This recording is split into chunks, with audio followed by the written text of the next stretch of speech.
My mom would be at all my sporting events. Let's say I was playing football, okay?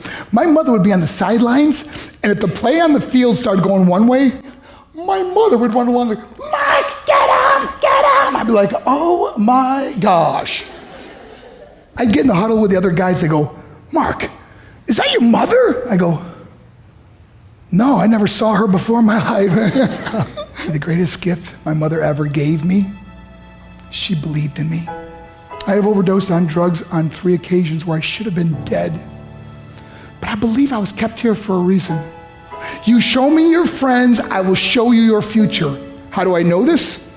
I hung out with losers, and I became the biggest loser of them all because I gave up everything I dreamt about as a little boy because of who I chose to surround myself with.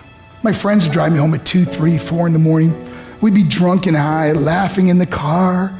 We'd pull up in front of my house in New York. They go, Mark, the light's on. I go, oh man, my mother's up. See, my mom wouldn't go to bed until she knew her son was still alive.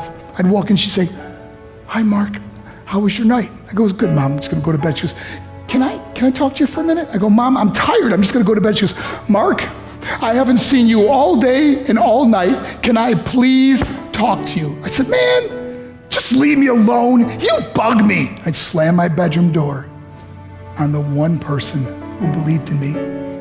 I was on a worldwide tour and we were wrestling overseas in Japan. After my wrestling match, I went upstairs in my hotel room and I fell asleep. There was a knock at my door at 3 o'clock in the morning. I got out of bed and I looked through the safety window and I could see it was a Japanese promoter. So I opened the door and he said, Mark, you need to call home. There's been an emergency.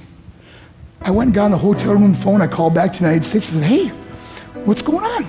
They said, Mark, I don't know how to tell you this. I said, just tell me what happened.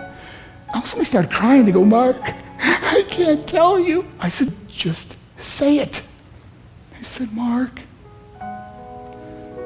your mother died. I just threw the phone down. I ran out of my hotel room. I took the elevator to the lobby, and when the doors opened up, I just ran out into the street. I mean, there was no cars, there was no people. It was 3 o'clock in the morning. And I walked down the middle of a street in Hiroshima, Japan, and I remember looking up and just saying, Mom, I am so sorry. I flew home for her funeral, and I was so nervous to walk up to her casket, so I just stood way in the back. And I kept looking from a distance. I kept thinking to myself, Mom, please wake up. Please get up. And then I finally got the nerve to walk up to her. And as I got closer, I could see my mom for the first time. I mean, she was so beautiful. She was dressed in white. I mean, she looked like an angel. And I just stood over and I said, Mom, you are my hero.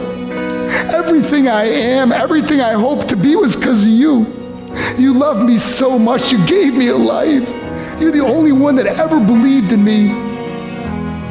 How did I repay her? By getting drunk, by getting high, by getting stupid, by hanging out with losers. For what? All she ever wanted to do was talk to me. I wish I could talk to you now, Mom. I wish you could see what I'm doing. Why couldn't I have been a better son? We are defined by our choices. But if you surround yourself with people involved in drugs and alcohol and pills, it's a dead end. I'm not here to preach to you. I'm here to tell you I lived that life. It leads to broken hearts, broken relationships, broken dreams, and death. For what? To get high? If you have a mother or a father, when you go home, tell them how much you love them. See, my whole life was about being rich and famous. I had to be a millionaire. I had to win the race. I had to win the race at the expense of my marriage, my family, my friends. For what?